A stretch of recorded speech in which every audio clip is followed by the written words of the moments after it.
Vous avez retenu le contenu de la sentence. La sentence énoncée par les juges nigériens se divise en deux parties. Une première partie est constituée de 85 milliards d'euros pour l'uranium qui a été pillé sur la base d'accords néocoloniaux, c'est-à-dire d'accords entre la France et elle-même.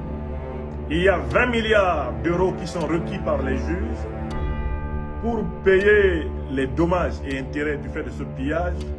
Il y a 10 milliards d'euros qui sont requis pour aider à la santé, aux soins, à la réparation de l'environnement détruit pendant toutes ces années d'exploitation.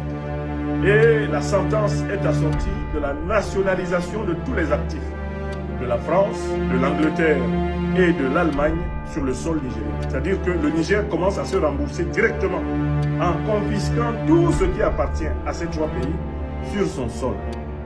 D'autant plus que le Niger considère que les accords qui ont été signés depuis 1961 ne sont pas valables parce qu'ils ont été signés sous la contrainte de la dictature néocoloniale française. Ces accords n'engagent pas la souveraineté du peuple nigérien car ils n'ont pas été pris par des Nigériens libres, par des Nigériens librement capables de défendre les aspirations de leur peuple. Ce sont des accords au forceps. Ils ne sont donc pas valables. Par conséquent, l'exploitation de l'uranium du Niger depuis plus de 40 ans est réputée illégale, illégitime. Et tout ce qui en a été tiré comme bénéfice doit être remboursé. La décision appelle donc à la saisie des avoirs, mais également à l'expulsion de l'ensemble des représentants des trois États concernés du sol nigérien, tant que précisément réparation totale n'est pas faite.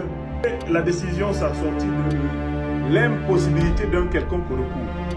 C'est une décision qui ne peut pas être contestée au niveau continental et qui ne peut pas être contestée au niveau, par exemple, de la Cour internationale de justice ou de la Cour pénale internationale. Pourquoi?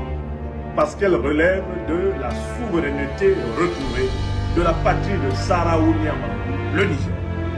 Voilà les grandes idées de la décision que les magistrats de Niamey ont prises. Nous pouvons maintenant en tirer quelques conséquences et quelques enseignements pour tout le reste de l'Afrique.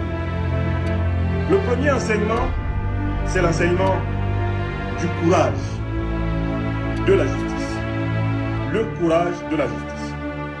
Cette décision des magistrats de Niamey enseigne à toute l'Afrique contemporaine que nos magistrats, dès lors qu'ils s'engagent à défendre nos intérêts vitaux, à défendre nos peuples, peuvent exercer la justice avec courage.